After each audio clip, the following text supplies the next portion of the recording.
Hi, I'm Beverly Jenkins. I am a mosaic artist here in Jonesboro, and I teach classes at the McKinney Center when I'm not working here in my studio in Jonesboro. I would like to show you today a simple method in Mosaic. It's called the direct method, and we'll be using mastic, and I'll show you that in a minute. These are the substrates that I'm going to be using. This one. This is what it looked like before, and I just painted it black to get it ready, because when I'm finished, it makes a frame for your piece, so you don't have to have it framed later. And I buy these at dickblick.com to use, on small and medium projects. Well, and even a large one would be fine too. And it's already framed. What I'm going to show you, this is mixed mastic that comes in a tub, and I colored it black. I brought this one along to show you, a different color. I can pretty much do any color that I want, but today I'm going to be using black. And what I do is I put it in a freezer bag, and then I just cut the tip open, and it pipes out like a cake thingy. So that's what I'm doing. Now, I also, when I start my project, I get all my things together that I think I might want for this project in particular, and I love found objects.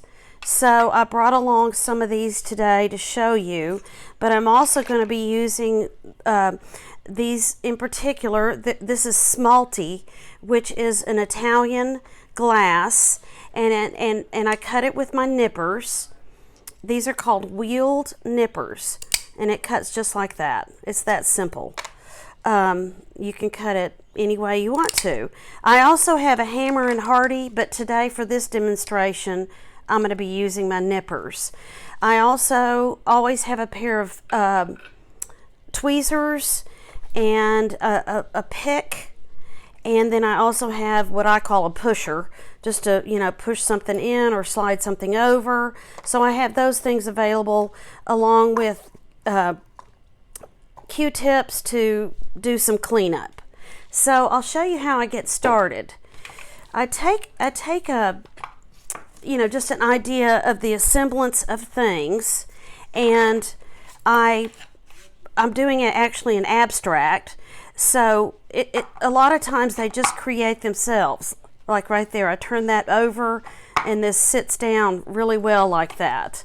So I'll pipe this mastic on, and I pipe quite a bit, because I want to make sure this giant big piece is going to adhere to the wood. And I press it down. Now this is where the Q-tips come in handy. I come around and clean that up and just put it right here where I will put my next piece. The next piece might be, I don't know, let's take some slate. These are just little thin pieces of slate that I've collected, and those actually just stick right down into the mastic. Put a little bit more.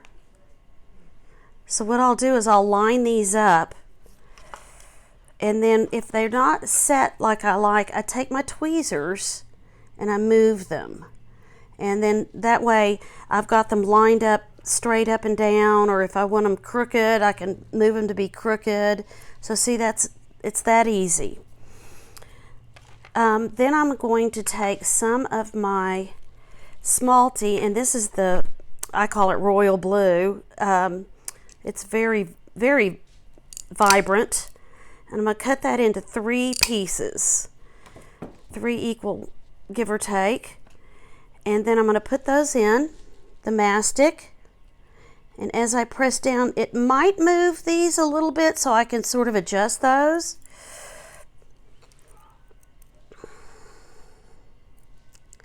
Press that down, and see, it's kind of like, almost like icing or putty, and then when you go to clean it up, like it's come out the edges here on this side, and I just want to make sure that doesn't dry like that.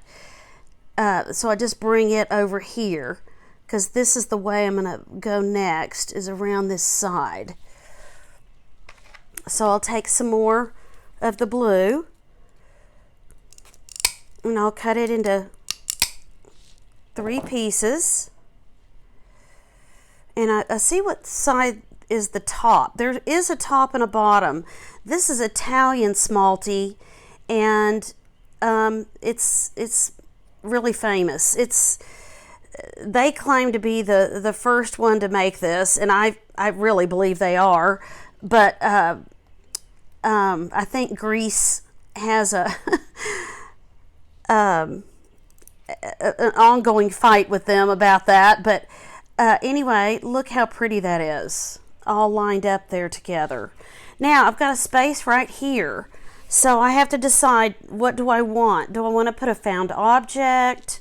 I love old things out of a toolbox, so I've got some stuff over here.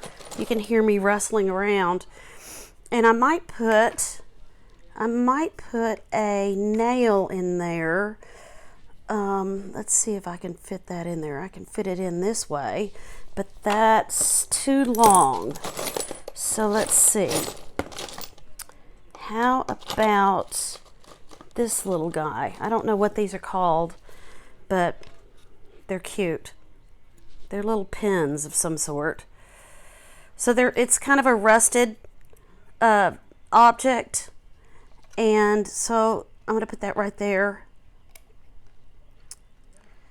So the part of this that's fun to me is when I do an abstract, is I can do anything I want. I can put 10 pieces of the blue. I can put 3. I can choose a different color. It's just however my mind takes me to the next piece. This is a class I will be teaching at the McKinney Center in the fall. So hopefully everything will be back to normal by then. And if you're interested in a class like this, keep an eye out on the McKinney Center website, or give them a call, and I'd love for you to join me. Thank you so much.